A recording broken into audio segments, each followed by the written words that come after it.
Ang bawat panlasa ay may kwento. Kung pag-uusapan natin ang core ng panlasang Pinoy, hindi siya nagtatapos sa salty, sour, sweet, at bitter. May isa pang mas malalim na dimension ng sarap. Hindi mo laging ma-explain, pero alam mong kulang ang pagkain kapag wala siya. Siya yung dahilan kung bakit may ulam na hindi mo ma-describe, pero alam mong iba. Ito ang linamnam.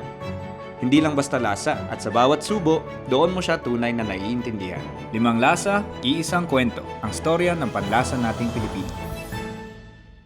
Hindi lang siya masarap. Oo, pwede siyang i-translate as deliciousness or savouriness, pero kulang pa rin yon. Ang linamnam ay yung buo, makapal at malalim na lasa na hindi lang dumadampi sa dila. Nanunuot hanggang ala-ala. Hindi lang siya alat, asim, tamis o pait. Siya yung nagbubuklod sa lahat. Siya yung hindi mo mapaliwanag ng eksakto, pero siguradong hindi mo makakalimutan. If you read the works, let's say, of Edilberto Alegre and Doreen Fernandez, they do have something there about the difference between masarap and malinamnam, and I agree fully. When one says malinamnam, it makes you stop. You want to keep tasting it. You want to savor it. You don't just want to eat it. There is a difference when you say it is malinamnam. And it doesn't necessarily mean that you have to eat a lot of it, because your sense of satisfaction is satisfied right away. Sa ibang kultura, may tawag sila dito, umami, the so-called fifth taste. In science terms, ito yung savory flavor na nalalasahan natin sa sabaw, karne, isda, kamatis, at fermented food. Galing ito sa glutamates, isang natural amino acid. Kapag na-detect yan ng dila, boom! Signal sa utak. Kaya biglang nagiging mas buo, mas malasa, at mas satisfying ang pagkain. Pero dito sa atin, may mas malalim pa. Linamnam. Oo, may overlap sila ng umami, pero ang linamnam may kasamang kultura.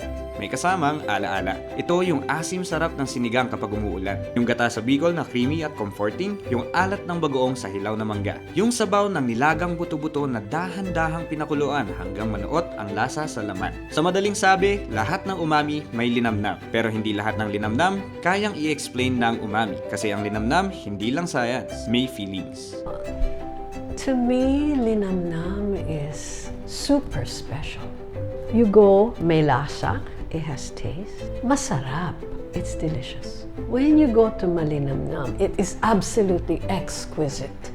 It has to be savored. You don't just eat it. You savor it, you relish the moment. And the food that is malinamnam seems to have all these qualities of really being rich in flavor. Kasama rin dito ang texture at ang hang. Yung lutong ng lechon skin, yung lambot ng bulalo, yung lagkit ng sarsa sa labi. At kapag may sili, iba ang experience. Hindi siya lasa, sensation siya.